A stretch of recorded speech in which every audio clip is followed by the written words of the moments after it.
What up? What up? What's The good? new season, Black Brewers podcast. We in the building. We got a new studio. Man, it feels good to be back. My name is Anthony. My name is Quan. My name is E. And my name is Greg, man. Let's get it. Let's get it. 2024. So it's Black History Month, y'all. Sure is. Man, My president is black and my Lambo's blue. Hey. I need one of those blue Lambos. Let me hold one. Let me get a ride, In due though. time. But yeah, man, and so it's Black History Month, man. We all feeling good in February. Can anyone talk about what Black History Month means to them? Black History Month to me means a everlasting change for equality. It's been amazing being able to meet everyone here, everyone in Minneapolis, just through the walks of life, and be able to have that community that I thought had dissipated within living in the Midwest. That was very amazing just to have that experience, where coming into now it's something that's a part of me, where knowledge is power, where if I can expand that or express that or improve that, I have no qualms about it, and I'm glad to do it. Black History Month to me means growth. No qualms for Quan. Yeah, man. For me, it's hard to put into words, so I'm gonna use Phil's words. Shout out to the homie Phil. Shout out, Phil. We miss you. Yeah, Shout we miss out. you, dog. But utilizing knowledge passed down from previous generations to facilitate exponential upward advancement and stability for our current and future generations. That's what's up. That's what it means to me. You know. He dropped a jewel with that one. For sure. E? Man, it means a little bit of everything, but it just means like moving forward and pushing forward. And no matter what you're doing, making a difference, taking a stand, just doesn't matter. Just, moving and pushing forward always. That's And not what's looking up. back. For me, it is, I do look back on all the accomplishments we've had in this country, how we built this country, and how now to where I want to see it, where it's going, where I want to see it. I feel very lucky to have been born in this time and to see change that I never thought I'd see. So for me, Black History Month is advancement, upward mobility. Honestly, man, it's change and growth at the end of the day. For sure. Yeah, for sure, man. I don't know. Kicking off Black History Month, we got some special things in the works as well. Yeah, a lot of yeah, the homies yeah. are doing cool things. Before we get into that, though, let them know where we coming from, man. I'm the new taproom manager over at Modest Brewing Co., formerly of Dangerous Man. Shouts out Dangerous Man. Shouts out all the wonderful people that I kind of grew up with over there. Things change and new chapter in my life, and so big shouts out to Modest family and everyone over there. They've received me with open arms and shit. So Congrats on that new position too, bro. thank you. Facts. I'm at Wooden Ship, still at Arbeiter bartending. Shout out to Dangerous Man, miss those guys. We got it in over there. And I'm still looking to continue learning from different breweries, different brewers, different taproom managers, general managers to raise my stock in this industry. Yeah, I mean, coming into now, sales manager over at 56 Brewing. Shout out 56 Brewing. It's been amazing just being able to learn and grow where I want, when I have those ideas, get that support and continuously moving. So seeing where we're at now, just continuously making that traction, live like no one else today so you can live like no one else tomorrow. Shout out to you for that promotion. Oh, yeah. Yeah, boy, you thought you was gonna sneak that in I there. know, not at all. Yeah, I was stuck, man. I was just saying something to say something. Yeah. I am officially a brewer over at Bad Weather Brewing. Hey, congrats. But I came over from Clutch Brewing. It was my home brewing home, and Clutch closed over the last of the year. So that was hard, but it was nice to find a place. So shout out to Max and Jordan, who taught me everything I know. And shout out to Andy, my head brewer over at Bad Weather. He's teaching me a lot, and I'm learning a lot, and I can't wait to learn some more. That's what's up. Clutch still lives in all That of is our dope. hearts, man. Yeah, big shout out Definitely to does. Clutch for sure. Yeah. For sure. And St. Paul, man, they got some stuff going on. Like kind of in like the whole beer scene here, like Minneapolis was kind of like the big brother, I would say, even though originally St. Paul was the home. spot of the whole Really? beer revolution Absolutely. and brewing revolution. But in today's time, Minneapolis is kind of overshine. I don't want to say overshines, but it's kind of like the place that people look first out of the two cities. We got some wonderful stuff over here. E being the brewer, you wanna give us a rundown on one of these? Yeah, so I'll give you Wind Vein. It's a red IPA, super nice. I like the style. Red IPAs have been coming back a lot more, which I really enjoy. Yes. It's like IPA with meets a little bit of maltiness, and like I love me some maltiness and some beers, so that's like one of my favorites up there. But we got a little bit of coconut and cinnamon with the next one, and then just German lager for kind of like their lighter style, but super easy drinker. Nice. Word, man. Good folks over at Modest. Big shouts out to Bree and big shouts out to the BCC. BCC. They released a beer last Saturday? Yeah, last Saturday called the People's Way. My boy Anthony was not feeling too well, so we missed you on that night. We wish you were there. I wish I was there too. You were there in spirit, though. Definitely, For sure. But it's a banger. It's just an amber ale, no adjuncts, no nothing. And by adjuncts, there's no fruits or chocolates or anything like that in it. It's just a straight up base amber, and they knocked it out the park. Yeah, I think it's delicious. Yeah, you don't really it's see good. that's a style you don't really see too much anymore, but it was super popular. You know, one thing I thought that's been dope within some of the beers we've done is we brought it back to those classic beers, whether it was up with the American Pale Ale or the Imperial Porter, or coming into now the collab with BBC. Yeah. So it's been vibes, and that was a beer that I was curious and wanting to try a lot. So scrumptious, delicious. Speaking of the People's Way, the beer was inspired by the first black-owned brewery that was in Oshkosh, Wisconsin, Mr. Theodore Mack. Damn. He came from the cotton fields of Alabama and rose to become a civil rights giant. In 1970, he purchased the People's Brewing Company in Oshkosh, Wisconsin to provide opportunities, employment in minority communities, and brew beer for the people, which was named People's Beers, making it Wisconsin's first and only black-owned brewing company in the state. Do we know where Oshkosh is? That closer to That's like what I was gonna Chicago ask, side, yeah. or is that like I'm not familiar? I have no idea, bro. Okay, shouts out Oshkosh, Someone Google. Wisconsin. Also, Someone Google. Find out where we at. I gotta add one more thing though. We see you. In celebration of Ted Mack, October 10th is now Black Brewers Day. Let's go. So every October 10th, Let's shout out go. to the first black brewery, Ted Mack Sr. His son is Cole. Ted Mack, y'all will meet him at CBC. Ted Mack Jr. Awesome, Jr. awesome gentleman. Okay, shit. Yeah, how was this successful? He gonna break that bread with us, or Who, me? nah, Junior? Oh, I don't know. Okay. You gotta roll up on him down there. Yeah, man. Yeah, no. Shouts out to them, man. And that's it's important. I didn't realize that happened so long, or I don't want to say so long ago, but you said 1970. 70. Yeah. It wasn't that long ago. I was expecting to hear something like that occurring in like the 90s, or maybe even at the latest, like the 80s. Like 70s was still kind of. I would have thought it even- would have been in the 60s, honestly. Well, even then, it just was hard to be able to have something like that at that time too. Right. Yeah. I mean, 60s they might have burnt that shit down just because. Not that they had it in our Just hood. because they can. Right. And in the 60s they might have been like, yeah, get this up out of here for sure. I'm saying. But yeah, man. I don't know if you guys have seen anything recently, but I feel like the whole like Black History Month thing, it's still there and it is for sure vibrant and people know about it.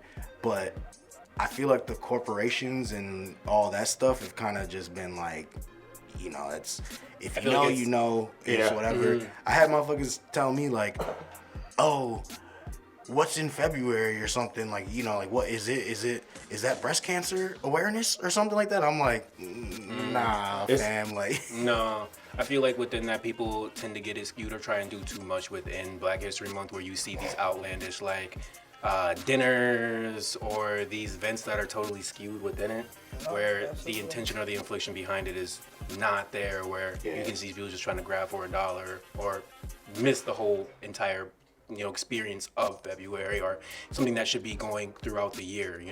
Right. Let me ask y'all a question. Black History Month. Did anybody at your brewery say Happy Black History Month to either of you guys since this month has started? That's a yes for me. Yeah, it's a yes, but- which I don't actually want people to do that to me, because it comes off a little bit like tokenizing. But I know in my situation, I'm like new and being welcome. I actually did not work that day, and so I think it was last Thursday, the first day, Thursday or Wednesday. It had to be. Whatever. It's the 6th. But I did not work on that day. Funny story about that is that I actually did come to work on MLK Day, and that shit was, I felt like Will Smith in the last episode or whatever, or like, you know what I Listen, mean? you're He not walk wrong. in there, I was like, I'm like, bro, I'm here to just like do my normal job and stuff like that. And granted, of course you want to acknowledge and all that stuff, but I'm not even like, I'm like, bro, I'm still doing my thing that I need to do. But everybody else was gone. And I was like, shit, okay, what word? Like, so. How about you guys? Yeah, I mean, I think I have one, but at the same time, it's an interesting question. I don't think I ever looked forward to that. I really thought about that question. Yeah. Where to me, I always look forward to February, where shit, the excitement that I get is from me, and that's Yeah. all I really need. So, but good question. I didn't really think about that. E? I said Happy Black History Month to everybody because Right. I can. Yeah, facts, facts. I was just like, Happy Black History Month, everybody. Mm-hmm. And I kept it pushing, and like that's pretty much about it. I don't really need anyone to acknowledge it, but just be a aware human. Yeah, facts. That's all. I think for me it hit different. I worked Friday, and half the staff was there, and we kicking it. And later on, we all collect glass when you bartend and stuff. And I work in a pretty white, ritzy neighborhood, Linden Hills. That boy work in Linden Hills. Linden Hills. Bro, It might as well be Edina West. But I went over there to get a beer like last weekend, bro. let me finish though, bro. Alright. Hey, it was crazy. No, it was crazy. It was crazy. So I'm out there picking up glass. We got a tent outside, heated tent. There's no black customers there right at the time. And so I'm picking up glass, I'm asking people for glass. These folks started giving me garbage, like several people. Trash. Trash. And it's literally like 2 feet from them, trash and recycling. Right. So it dawned on me at that point, like, hold on, this Black History Month. I'm not tripping about the customers. I just wish somebody, even though most of my coworkers are white, they very, very cool and understanding, and our tap room, how many coworkers is very diverse. But I felt some type of way that nobody acknowledged Black History Month, whether they said it to me or put it in Slack or anything. So I had said something, and then I kind of really got emotional. I had to step out to the back because to me, because again, we're all different. To me, it's an acknowledgement of what we did for this country and what we continue to do. And when I didn't feel that acknowledgement, I felt like I wasn't seen. Right. And so it hit me a little different. I was really upset. And I posted a message in Slack just letting them know, like, hey, you don't have to be scared this Happy Black History Month.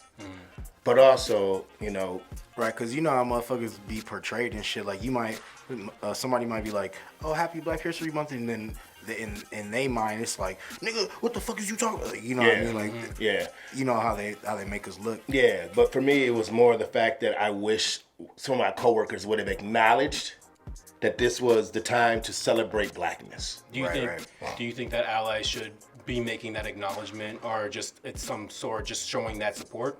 I think it's an individual thing, honestly. I think it's how you feel, but I also think, going back to what you said about, you were talking about MLK and Black History Month, and we were talking about people trying to do too much or do too little. I also think we are 2 years past George Floyd, right? 2 years. 3. Three? 20, Almost or 20, almost 23. 4. 4 It'll years. be 4 in May. It's And- 2020. So I've noticed a sharp decline since that first initial year when everybody was Juneteenth and Right, all right, that rah rah rah, and now it's like whatever again. Well, even Yeah. last year, like, the whole Star Tribune stuff, and big shouts out to Zoe at the Star Tribune. Big shouts out to our people over at WCCO. Shout and out all to that stuff. Ann at Sahan Journal. Yeah, exactly. So, but you know how this goes. It's like the hot topic, or it's something that, it's hard to believe that people in the media or people in the press or whatever are just going to do something out of the kindness of True. their heart. True. You know what I mean? They're always going to get something. That was the hot shit at the time. Yeah. They saw us doing what we were doing, and we got a lot of shine off of that. Yeah. But they also had some ulterior motives Oh, and no shit. doubt, I don't know no what doubt. the editors or whoever was tasking them with, but They might have was won an probably Emmy. It was like, go out and get a good black story for us. Yeah. You know what I mean? Like, I imagine it was something along those lines. You know what I mean? Listen, when it comes to Juneteenth and Black History Month, it's like it's either you with it or you're not, and it's every day or it's not. Yeah. Facts. Facts. Big facts. True. It's just like it's either like I'm not just like black, in February. Thank or you. in Thank June. you. This is my fucking I'm Thank line. you. black all the fucking time. Black Right. history is 365. Period. Yeah. I don't give a fuck if they gave me a month or 2 months or whatever the hell it was. I don't True. care. It's just like if you with it, you with, and if you not, you not, and you know who you are if you Yeah. not, because Right. you'll fight for one thing but not the other. How the hell that work? Yeah. It was weird because at work, Josh, shout out to Josh Brewer, dope ass Brewer over there. They really felt bad, and we had a meeting today, and he was very contrite. Like, you know what? Regardless of what was said in the Slack, he's like, we should have took the initiative as a company Yeah. to do some things, and that really made me feel really good that they recognized that they could be better. And I always take that in a good way. When people recognize they could do something better, they can find ways to change the narrative, so to say, especially where I work at. So we had a nice talk. We talked about some things and some things in the works. Cool. I mean, that's good to hear that at least it was received Facts. positively, Absolutely. and then people can kind of build like either a plan for in the future, so to ensure that something like that doesn't happen again, or make sure that everyone within their workspace or whatever feels equity. Yes, know? exactly. Feels that they can be themselves and feel they're seen and heard. Well, I'm glad they hit you back, because Yeah. No, I'm man. glad you could have that conversation. It's Yeah. nice to be able to feel like you're heard in that scenario. So Absolutely. good. The best thing about it was, I put it in Slack and everybody hit me individually. So it hit me even better because they didn't respond. It's that personal message. Yeah, I got that- everybody text me, a couple people called, and it was cool because that to me is genuine. Right. You could have responded in Slack and be like, blah, blah, blah. And that's just like sometimes something like that just comes down to ignorance, because certain individuals or certain people or whatever might not even understand how that wouldn't even begin to understand how that would make you feel. Exactly. So once confronted with the fact that you felt the way that you felt, it's how the response is given, and then you can move on. True. Hopefully, because motherfuckers could have just been like, "Man, fuck you, bro." Yeah, Like, you true. gotta- you know what I mean? Like, fuck what you talking about, like, nigga. I don't Knocking give a fuck everything about off the that shit. Yeah. You know what I mean? But the fact that it sounds like a majority, if not everyone, was at least Yeah. open-minded and Yeah. hit you, like you said, either privately or whatever. There was I'm no like, response in Slack. It was all privately. Don't you- call me though. Do you think that same conversation would have happened probably like 5-6 years ago? No, not at all. George Floyd allowed for. Okay, before I say that, we've talked about white supremacy for years in our black community. We've talked about racism, but if we talked about it in public around white folks, they was like, "Oh my God, I don't see it. Are you crazy? Oh, you're just angry." Whatever the reason, right? George Floyd made it okay for us to talk publicly about it. Again though, because this all happened, there's flare-ups over history. True. And so back in 92, when that happened and the King rights and all Yeah. that shit, like that was also one of those moments Watershed.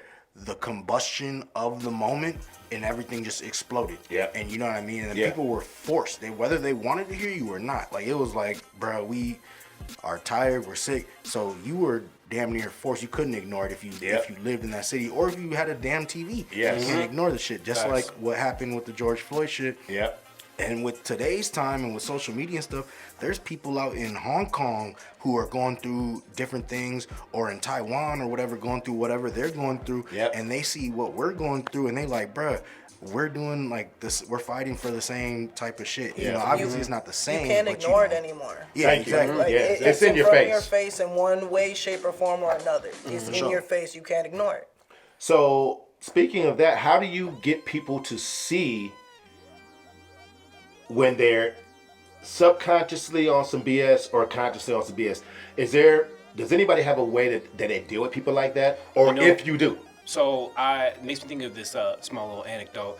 One of the homies and two of the other homies, we were having a conversation, and it was like, if you're dealing with an ignorant person, are you going to either A, have the conversation, tell them where they went wrong, or are you going to B, give the information, have them looking up themselves, or C, not do anything? Yeah. Myself, I'm smack dab in the middle.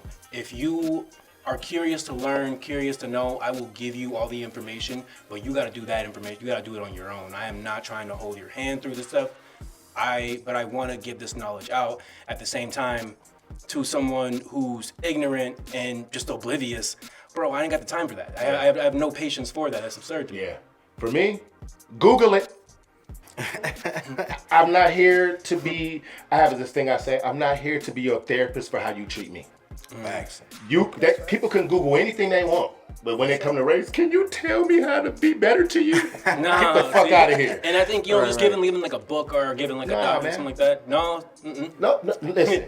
If I have a personal relationship, that's different. See, and I guess in that scenario, but in the other scenario, no. No. I'm thinking from a personal perspective. And even some people personally, Google it. Okay. Perfect example. Everybody, y'all know we had the George Floyd signs up. Oh, yep. And for months, Hold on now. Okay, never we mind. had the boards from Okay, yeah, shoot your shot. we had the boards from the front of the building during the riots. We put them up as remembrance. And so a couple months later, started getting these people from the suburbs coming and taking pictures with it behind them and smiling and putting up peace. Ah, got you. And so the tourism. Yes. Yeah. Hood tourism. Yeah, so yeah. I told a couple of the owners, like, hey man, this is not cool. Can y'all please take them down? I told them before I went to CBC Nashville. Come back another month. I'm like, man, hey, this is really making me uncomfortable. I work on the weekends and that's when it happens. Make me uncomfortable. I talked to one of my taproom managers. She advocated for me. They came back and told me, well, why don't I write something up about why people shouldn't do it? And I sent them back a message saying, why do y'all want me to do emotional labor for something that I've asked you to do several times? And that's obviously making me feel a certain way. And you still want me to write up why people shouldn't do that? That's fucked up. Y'all got me fucked up. Yeah, no, and I feel you because, you can lead, it's like the whole adage where it's like you could lead a horse to water and they still might not drink this shit. Facts. You know what I mean? So I'm not going to waste my time and my energy and my like mental and emotional space in order to try to accommodate certain individuals. Exactly. If they're not even going to put in the minimal effort to try to understand it. So I get where you're coming from. I personally don't ever deal with this sort of issue very often, if often at all, just because I'm insulary where I'm like, bro, I got my homies and I don't really need to meet no more homies or nothing like that.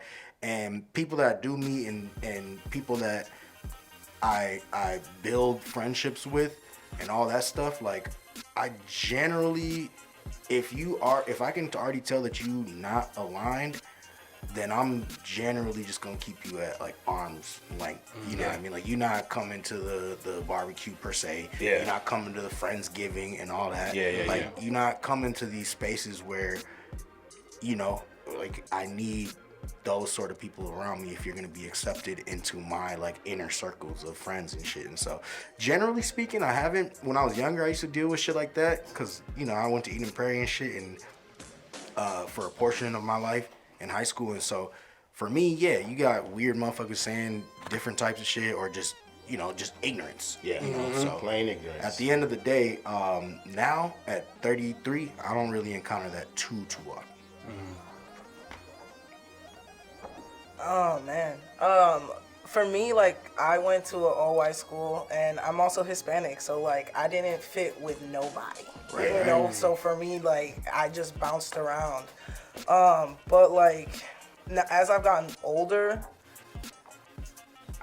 yes and no. It depends on the situation. I usually now know because like I'm not like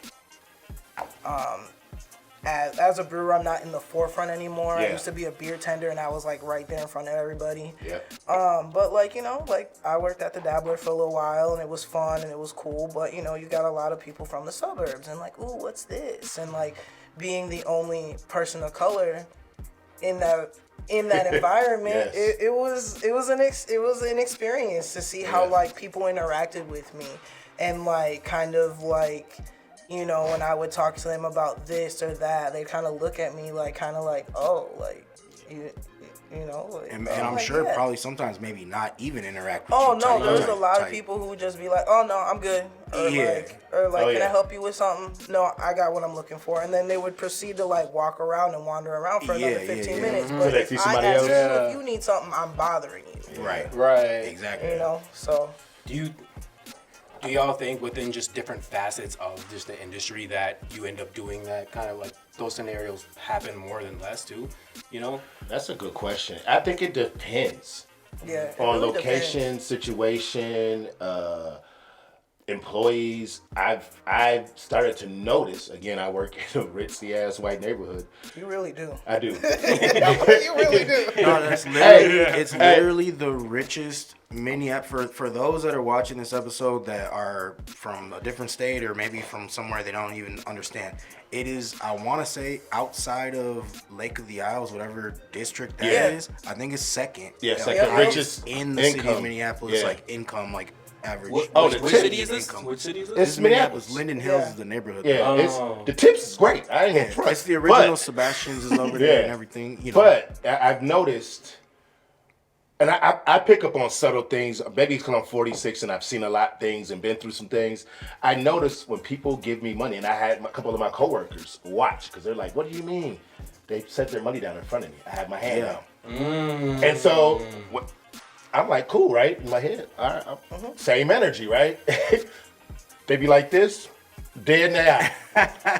I'm gonna give you the business. I love it. I promise you, when I was beer tending at clubs, people would do that all the time. They would All the literally be time. like, Yep. and my hand would be like, Yes. It's like they don't want to touch you. You it's- know what I mean? yes. It's the craziest Yeah. thing. 'Cause that used to happen to me too. I mean, we've talked about Yeah, we this have. in the past. Yeah. But yeah, that's a real thing. And I don't know if it's pure ignorance or if it's like pure hatred or vitriol or if it's some weird awkward tick. I don't think it's any of those. I think it's what is the word? It's like a, what is it? Unconfirmed bias. Right. They don't even know they do it. It's a subconscious. Right, that's what I'm Yeah, saying. subconscious bias. They don't know they do it, and then you bring it to them. Some of them be like, "Oh," and some people just be like, "No, I don't do that." Yeah. There you go. Some motherfuckers just assholes too. True. no, You know what I mean? Like some motherfuckers just assholes out here. I mean, so. it's just like sometimes I get confused for a boy. All right, cool. But then like they call me sir, and then they like instantly they're like, like Yeah. when people are faced with what makes them uncomfortable, they don't know what to do. They're fearful.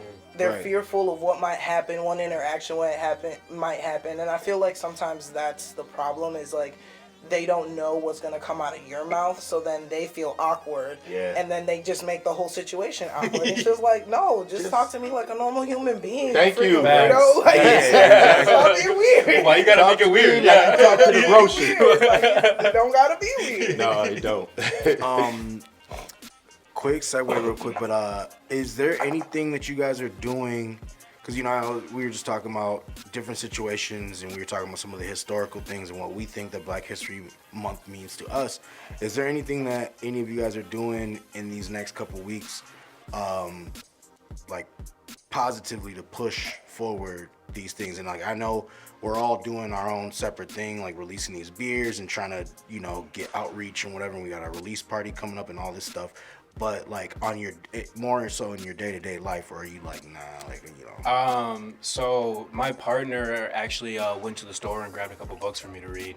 I've been having a long couple weeks just within some transitions where it's been real stressful, where she knows I like to read, where she went to the store and grabbed me some books. And this book is just Black love letters, you know, from different people through, you know, just, you know, old heads to the youth, to the stars today, to, you know, the unknown, you know, poet.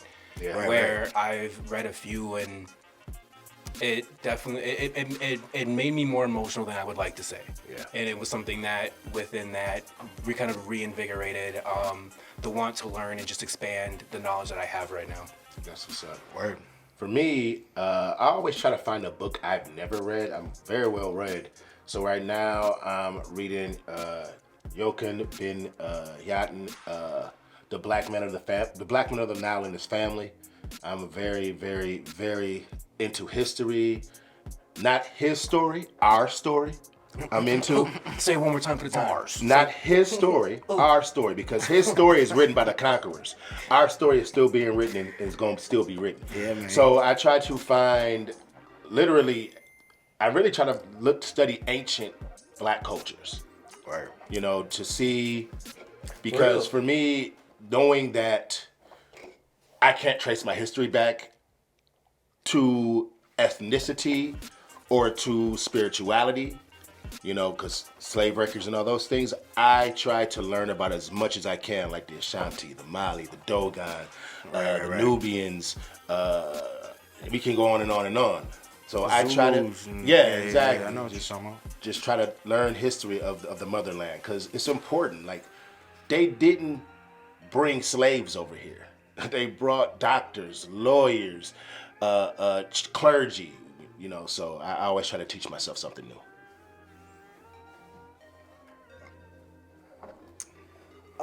Dang, what was the question again? My bad. It's like, what are you doing like positively? Because like, you know, a lot of like the stuff with Black History Month and just even just the Black experience can sometimes just get muddied in the negative of what we been through or what this or how people treated you or whatever. And I'm just asking like, what positively, like, you know, moving for like stuff to push to the next level, you know what I mean?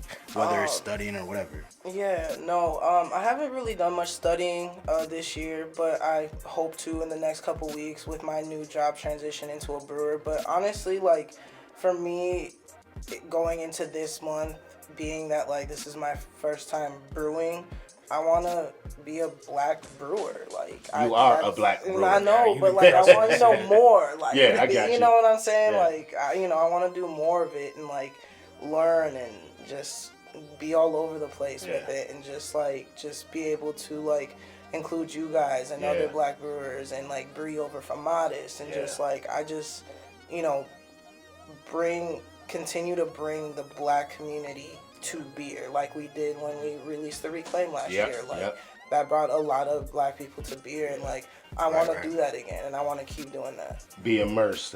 But you know, I gotta say this before you go, Greg. You are the brewer in Black Brewers Podcast. Yeah, you crushed the game. Hold on 1 second. I hate to interrupt you real quick, my mans, but yo, E had the best brewer last year. I'm gonna tell you. No shit. That shit was fire. Yeah, no shit. But I mean, cause we tried to brew some shit, and that shit did not. That shit tasted like we didn't even give it to nobody. Yeah, hell no. What did you do? You just dumped it all out? No, or is I it mean, still in the basement. I still got a growler and probably 2 20-ounce bottles in my refrigerator right now. You gotta get them joints. But they just took up too much space, bro. Like that, it was flat. We definitely gotta have you over when we do it again. Yeah, crucial component. We thought we knew, but it was tough sailing when motherfuckers got on them seas. This shit was not good. Man, yo, you should have seen us in my crib trying to bottle this shit. Oh my god! Hey, hold it up higher. For real, bro. That shit was the Three Stooges in that motherfucker. Like we spilling shit, and then Quan dog kept coming in and out. Licking beer. Yo, he drinking the shit. Man, we like, as a beer caller. Yeah, I was like, yo, like, hey, go. Maro be going. Licking the bottles while we filling them and shit. I'm like, oh Damn. We should have filmed that. Yeah, we should have. Yeah, we should have. It was. I mean, it was all good though. I don't know. I'm kind of in the same boat as y'all. With Black History for me, as I get older, I look more towards like my mom and my grandma, and even my pops. Even though you was not around, nigga, don't even trip. But Whoa. but you know what I mean? I look Shots towards fired. my pops and my brother, certain individuals like that. You know what I mean? Where it's like, yo, I can learn these things. 'Cause you know when you're younger, sometimes you don't want to hear all that. Yeah. Or it's whatever. You're just young and naive, and you think you know it all? Yeah, you think you know everything and stuff. And so as I get older, I'm like, damn. And I sit and really listen to those stories where it's like my oldest aunt, sorry, Aunt Fran, but she was around with the whole like water sign shit, like white only type shit and all that stuff. And so before where there used to be like, yeah, okay, whatever. Now I'm like, oh, like tell me how that was and tell me how that made you feel and stuff like that. And so I've been a lot more open to that with them, just like listening and learning from their experiences for sure. That reminds me of a story. I'll never forget this. Rest in peace, John Jennings, my grandfather. I was maybe like 24, 25, and he was telling me how we have it so much easier. Yes, it's still hard. And he told me, I never heard the story. He was like, you know, maybe he was 70 or something like that. But he was telling me like when he was in his 30s, and he was, you know, he's from Mississippi. And, you know, every day he would have to be cool with a little white kid, boy or girl, calling him boy. Damn. That's not that long ago. Right, and how old was he at the time? I mean, Maybe 30s. damn, bro. Whoa. Bro. So I I say thought that you was about to say like 15. No, I mean, see, if he's 30, imagine when he was younger. Bruh. So I say that to say, like, We tearing y'all shit up nowadays. Like, that's not going. That's yeah. not, yeah. But I say that to say, like, sometimes we feel like time isn't changing fast enough. But this is what he told me. He said, times is changing faster than you think, but we can't see it because we live in that time. That makes powerful. sense. That makes sense. It took me like 10 years to get it. Damn. Straight up. Yeah, no, that's a powerful sentiment for sure. Facts. You know what I mean? Like, damn. And it makes you appreciate too even more the stuff that they used to have to deal with, Oof. and the stuff that we deal with even today. It's like I don't want to say that one is worse or whatever than the other, but bro, some of that shit that motherfuckers talk about from back in the day is way worse than what we got to deal with. So shouts I out agree. to them for having to Pave endure the way. stuff like that, and then also making that change, Yeah. and showing up at the city hall or showing up at the protest or whatever, like the same Yeah. stuff we doing now to keep furthering it. Yeah. Back then it was a lot more life or death. Yeah. They would just shoot in the Facts. crowd, or they would just put dogs out there, or Yep. some craziness like. So They just tie you up and put you to pasture, and that's it. yeah, exactly. Strange Like, fruit. catch you one day on the side somewhere, like on the side of the road or somewhere, like, and boom, you disappearing, boy. Yep. Yep. Like Well, they is not playing. It makes me think about, they were striving for what we have today. What is something that you want to have for the next generation? I want to go on this one first. My sons are, as listeners know, will be 23 later this month and a 20-year-old. I hope that by the time they're in their 40s, that we're not talking about it in the way we're talking about it. I have hope for their generation, because when I look at how they approach mental health, when I look at how they approach self, they can be comfortable saying they, them, their pronouns. When you can be able to freely say who you are, that has transcended race to a degree, because you're not seeing people's color, you're seeing them. So I have a lot of hope for the future. My sons are strong black men. They are very open to listening to all types of people. They are receptive to learning, which I'm very grateful for. So I think the next generation, man, they're just like we did. They're going to keep pushing it. It's going to be better. Yeah, man. For me, I think that the biggest thing that I could hope for is that somehow we get our young black and just minority men and women, whoever you are, to not let the media shit control and make you think how you gotta be. True. Bro. Like, there's still a lot of people growing up and they broadcast this message we grew up with, like gangster rap and all that shit, and then now it's like drill and it's all that shit. And so I hope that these young impressionable people don't continue to keep falling down those same pitfalls, because it's like they got us in the trap for real, and it's just that the trap. Like, Like, you know what I mean? They clone Tyrone type shit? Yeah, That would exactly. be crazy. Exactly. That's a great point. Like Yeah. that sort of thing where it's like, bro, they're manufacturing us to make the same mistakes, to be in the same situations, to be in the same prisons over Propaganda. The decades cycle. and generations. Yeah, and a it's cycle. manufactured. Never-ending It's not. cycle. Yeah, it's not an accident. So Yeah. for me, I just hope that, you know, in the next 20, 30 years, we can start really breaking that down, because I don't think that anything really changed too much. Like with that, like they kind of brought back the formula from the early 90s, and they like put us right back in the jam with it. Because Yeah. for a second, motherfuckers was starting, you had like your Chance the Rappers, you had your Drakes, you had like these people that weren't considered hard. You know what I mean? Yeah. And people was getting a little bit too like, oh well, man, well, you don't gotta rap about this. And then all of a sudden, we right back to the shooting and the killing and shit. And you know, I just hope that the young I'm a victim of that as well. Yeah.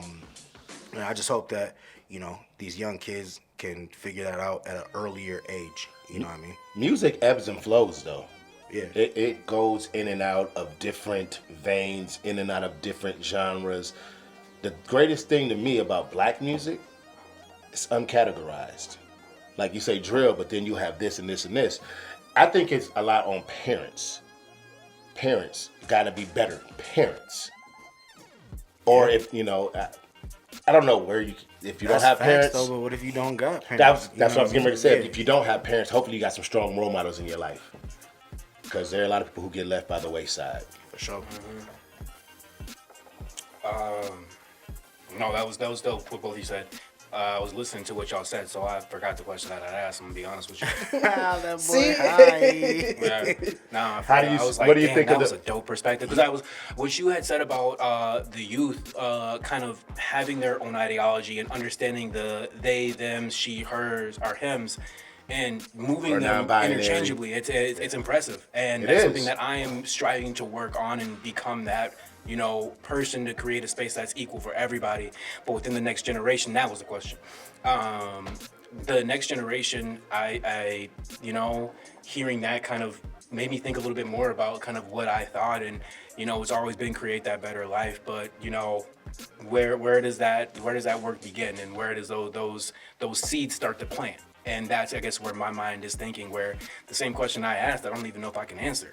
I'm still fucking thinking about it. Right. He like that sometimes. Hey, that's good answers. Yeah. Man. You know what I mean? I'm saying, you know, I'm perplexed. You know.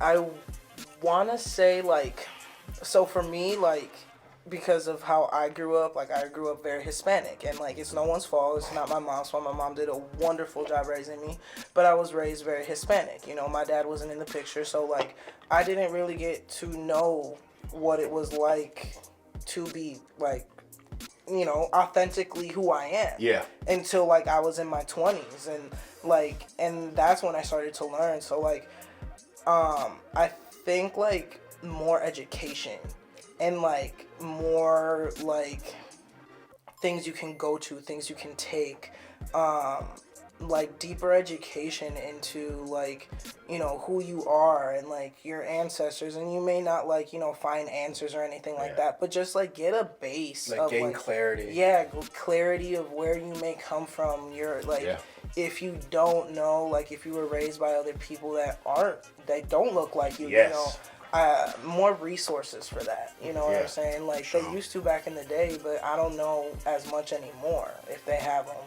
So it's just like, you know, make it so that, like, people can learn and, like, figure out who they are. Make it easier. Right. Without all the leaps and bounds. Yeah.